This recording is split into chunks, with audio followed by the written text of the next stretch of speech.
سلام به دوستای گلم، امیدوارم که حالتون خوب باشه. امروز میخوایم بریم با هم دیگه 3 تا تابلو مینیمال خوشگل درست کنیم به وسیله بوم هایی که دیگه استفاده نمی کنیم.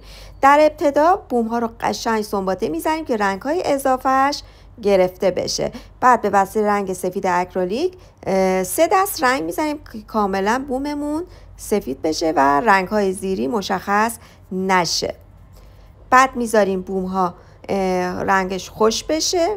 1 ساعت بعد آماده این هستش که بتونیم روش کار انجام بدیم. چون که من میخوام تابلو ستیکه مینیمال درست کنم، از 3 تا بوم استفاده کردم. 2 تاشون مربع بزرگتر هستش، 30x30 و یکیش 20x20 هستش سایزش. خب تا اینجای کار رو انجام دادیم و حالا ازتون یه خواهش دارم، اگه از این ویدیو لذت میبرید لطفاً سابسکرایب کنید و زنگوله رو هم بزنید تا از ویدیوهای بعدی من با خبر بشید. ممنونم از حمایتتون. دیگه آخر کار هستش و بوما رو میذاریم تا کاملا خوش بشه که بریم برای مرحله بعد. توی این مرحله به وسیله پرگار 2 تا دایره میکشیم که بدونیم از کجا باید تکسچر گذاریمون رو انجام بدیم. یکی از تابلوها رو چون که میخوام حالت گلبرگ داشته باشه، گلبرگا رو به وسیله مداد از مرکز شروع میکنم به کشیدن. کارتکامون رو میاریم، شابلونامون رو میاریم و خمیر تکسچرمون رو برای اینکه یه بافت برجسته تری داشته باشه به وسیله نشاسته یا من از اینجا پودر شیر خشک داشتم که برای قهوه استفاده میشه که یه بافت شنی مانند به من بده. در ابتدا کل بوممون رو یه لایه خمیر رو میکشیم و با کارتک صافش میکنیم و از مرکز به وسیله شابلونی که دندونه داره، حالا بستگی به سلیقه خودتون داره، از مرکز شروع میکنیم به صورت دایره میکشیم. بعد اضافه شابلون رو میگیریم پاک میکنیم. دوباره دایره دوم که کشیدیم شروع میکنیم به هلالی کشیدن و خمیر گذاری و شکل دادن به وسیله شابلون. خیلی آروم این کار رو انجام میدیم که کارمون تمیز در بیاد و بافت قشنگی ایجاد بشه.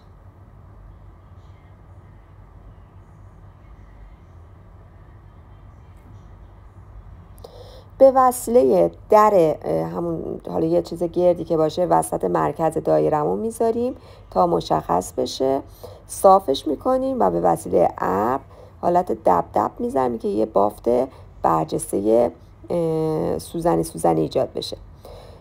بعد دایرمون رو میخوایم یه حالت نیم دایره بشه. نصف اون نیم دایره رو به وسیله کارتک صاف میکنیم که یه حالت هلالی به ما بده، یه حالت مثل ماه. سر اون نیم دایره رو دوباره یه ذره خمیر میزنیم و با پشت کارتک دب میزنیم که بافتمون برجسته حالت چین خورده بشه.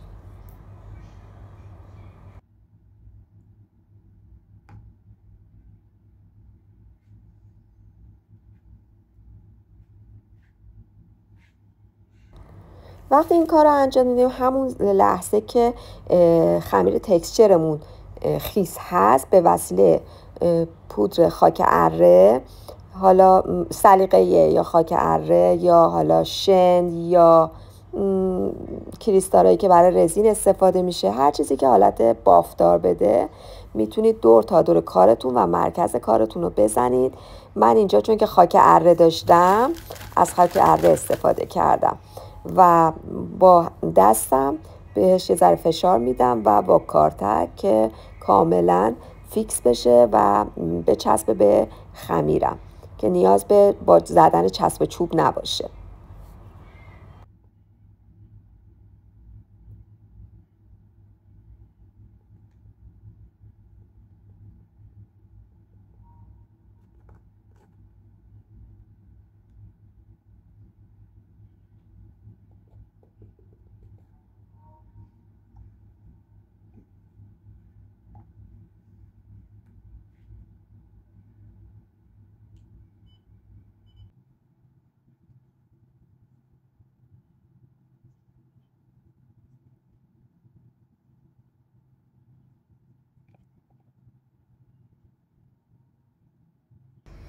بعد با کمی خمیر که به دستم میزنم روی این خاک ارا میزنم که تو هم فیت بشن، که حالت طبیعی داشته باشه زمینه کارم.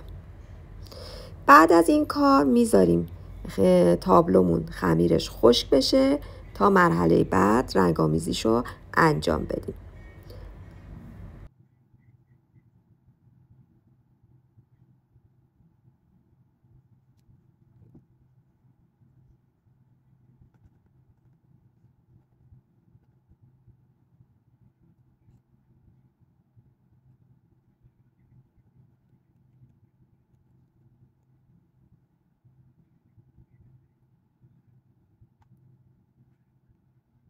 حالا میریم سراغ تابلوی دوم. تو این تابلو دوباره خمیرمون رو میذاریم، کل سطح بوممون رو خمیر میذاریم. بعد به وسیله کارتک لیسه مانند صاف میکنیم سطح رو کاملا، که بتونیم یه نیم دایره هایی رو ایجاد کنیم. دوباره به وسیله شابلون دندون دار نیم دایره هایی رو میکشیم. حالا اینم دوباره سلیقه، دوست دارید نیم دایره هاتون پشت سر هم باشه، یکی در میون باشه، هر جوری که خودتون دوست دارید، کاملا سلیقه‌ایه.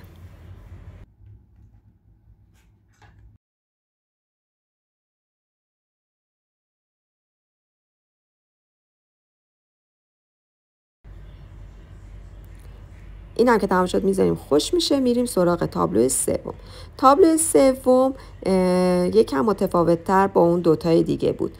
تو این تابلو به وسیله کارتکی که حالت اشکی مانند داره یه مقداری خمیرمون رو بر میداریم و از پشت کارتک خمیرمون رو به صورت برگ میذاریم. از مرکز شروع میکنیم، دوتا، سه تا، 4 تا، 5 تا، مثل یک گل دور تا دور رو گلبرگ میذاریم، حالت کشیده شمشیری مانند، تا صفحمون پر بشه، صفحه بوممون حالت گردی تا اونجایی که دوست داریم پر بشه.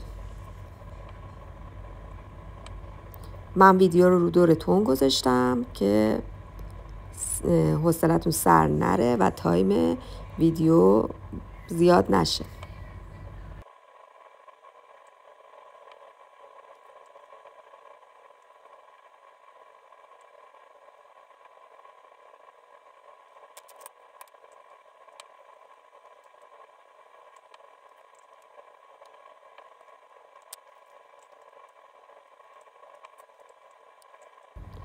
کاملا میکشیم و شبیه یه حالت خورشید مانند میشه. میذاریم اینا هم خوش بشه.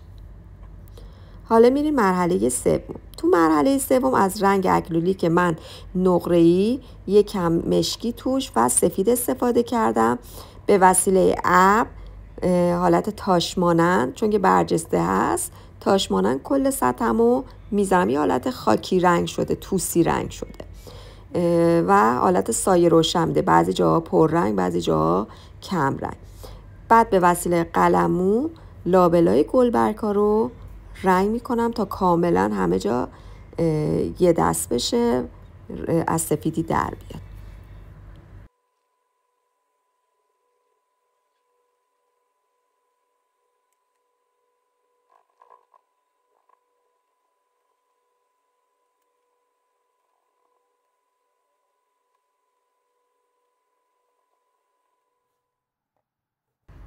و همینطور تابلوی دوم و سومم به همین شکل رنگ میکنم. تو این تابلو همه رو اول یه دست توسی میزنم و بعضی نیم دایره ها رو توسیشو رنگشو بیشتر و تیره تر میکنم.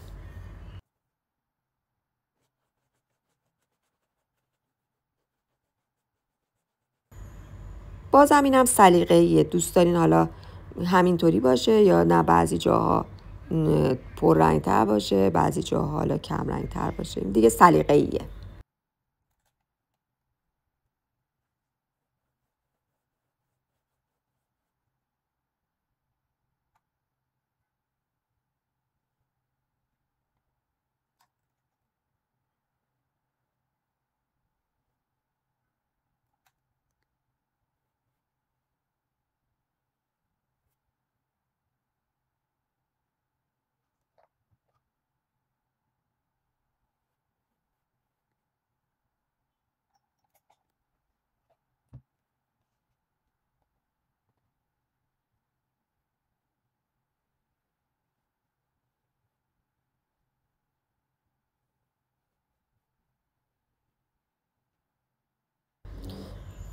وقتی تموم شد میذاریم اینم رنگش خوش بشه. تابلو سوم هم همینطور کامل رنگ میکنیم، نیم دایره رو رنگ میکنیم که حالت هلال هست.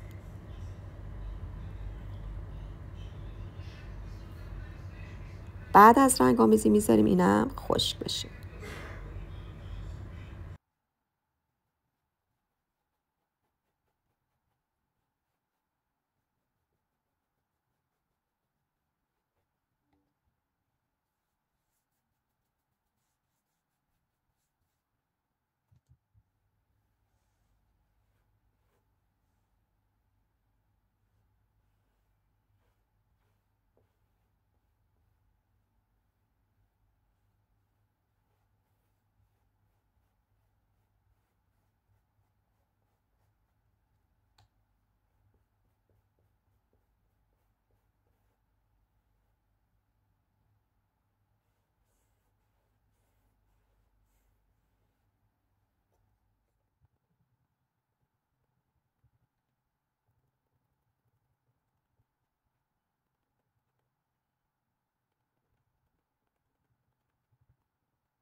خب توی این مرحله من میخوام فقط دور هلال و ورق طلا بزنم. به خاطر همین به وسیله چسب ورق طلا که قبلا زدم هلالم رو با رنگ طلایی رنگ کردم تا مشخص بشه کجا رو میخوام ورق طلا بذارم.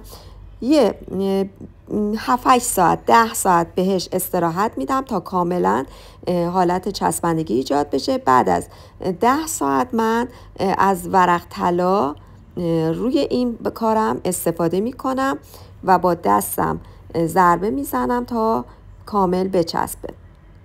وقتی که کامل چسبیده شد به وسیله قلمو اضافه های ورق طلا رو بر میدارم.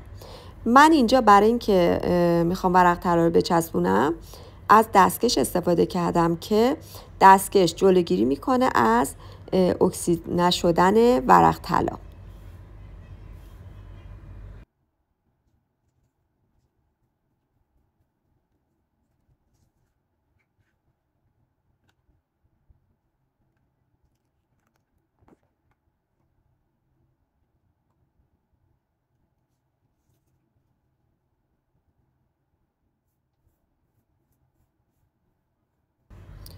بعد به وسیله یه قلموی نرم اضافات ورق طلا رو پاک میکنم.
همین کار رو برای این تابلو هم انجام میدم.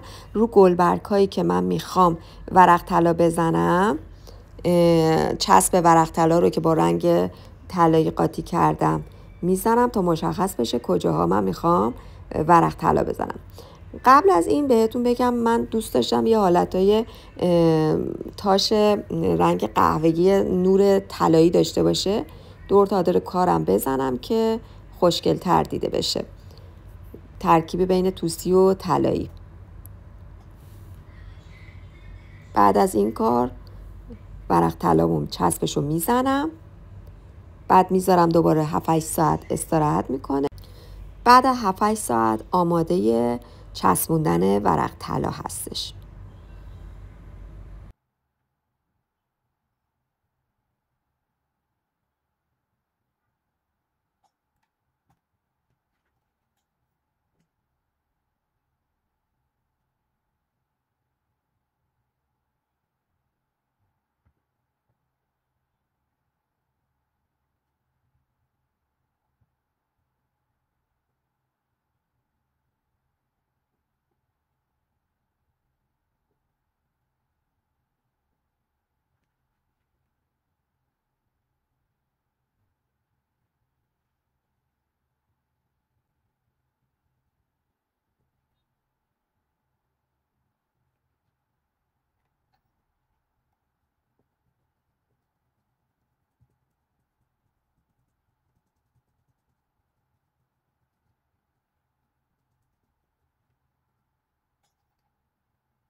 خب حالا ورق طلاها رو روی تابلو میذاریم. من اینجا از 4 عدد برگ ورق طلا استفاده کردم و دور تا دورش که ورق طلا نخورده از خورده های ورق طلا یا حالا دوباره برگ ورق طلا استفاده میکنیم. سعی میکنیم اضافات ورق طلامون که میمونه در آخر داخل یه قوطی بریزیم که برای نگه داریم. یه جاهایی برای توی تابلوهایی میتونیم از اون خورده های ورق طلا استفاده کنیم و اسراف نشه.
در نهایت هم به وسیله قلمو اضافات ورق طلا رو به راحتی پاک میکنیم.